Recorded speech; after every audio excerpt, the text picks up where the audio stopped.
जानिए कितने तरह के होते हैं कुंभ, क्या है महा, अर्ध और पूर्ण कुंभ में अंतर। महाकुंभ 2025। महाकुंभ 2025 का आयोजन प्रयागराज में गंगा और जमुना संगम पर 13 जनवरी से 26 फरवरी तक होगा।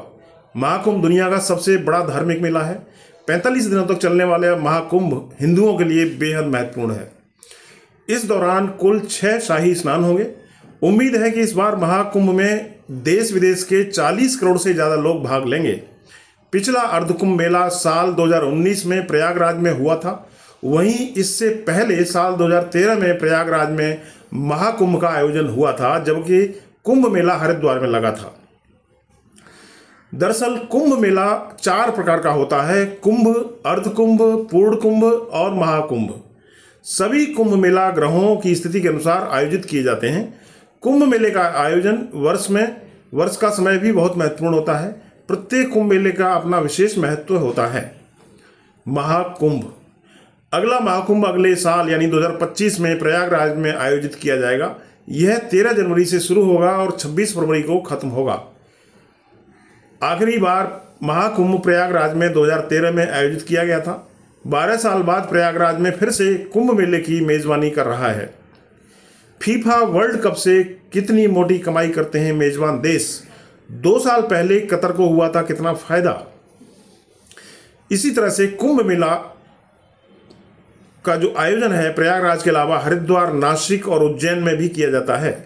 यह मेला 12 साल के अंतराल पर मनाया जाता है। इसके लिए 4 स्थानों को बारी बारी से चुना जाता है। इस दौरान श्रद्धालु गंगा, क्षिप्रा, गोदावरी और संगम 3 नदियों का मिलन स्थल में स्नान करते हैं।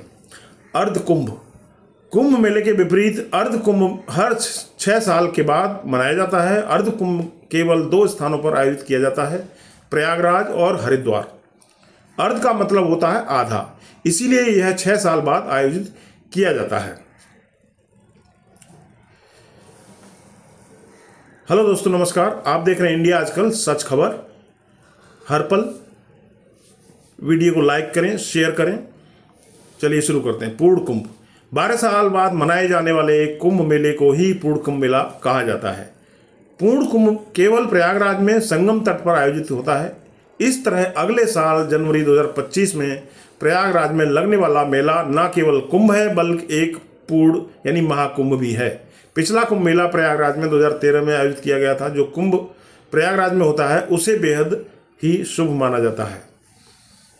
प्रत्येक 144 साल के बाद जो कुंभ मेला आयोजित होता है उसे महाकुंभ कहा जाता है। इसका आयोजन केवल प्रयागराज में होता है क्योंकि यह कुंभ मेला बहुत सालों बाद आता है और इसीलिए यह विशेष महत्व रखता है। 12 पूर्ण कुंभ होने के बाद ही महाकुंभ आता है।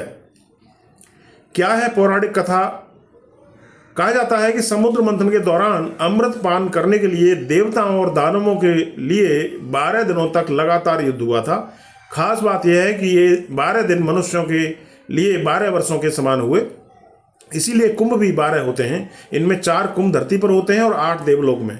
युद्ध के समय शनि, चंद्र और सूर्य आदि देवताओं ने कलश की रक्षा की थी। उसी समय से ही वर्तमान राशियों पर रक्षा करने वाले ग्रह आते हैं, तब कुंभ का सुयोग बनता है। कैसे होता है स्थान का निर्णय? कुंभ मेला किस स्थान पर आयोजित किया जाएगा, इसका निर्णय ज्योतिषीय गणना के आधार पर किया जाता है। ज्योतिषी और अखाड़ों के प्रमुख यानी महामंडलेश्वर एक साथ आते हैं और इस स्थान का निर्णय लेते हैं जहां कुंभ मेले का आयोजन किया जाएगा। वे निर्णय पर पहुंचने के लिए हिंदू ज्योतिष के प्रमुख ग्रहों बृहस्पति और सूर्य की स्थिति का निरीक्षण करते हैं।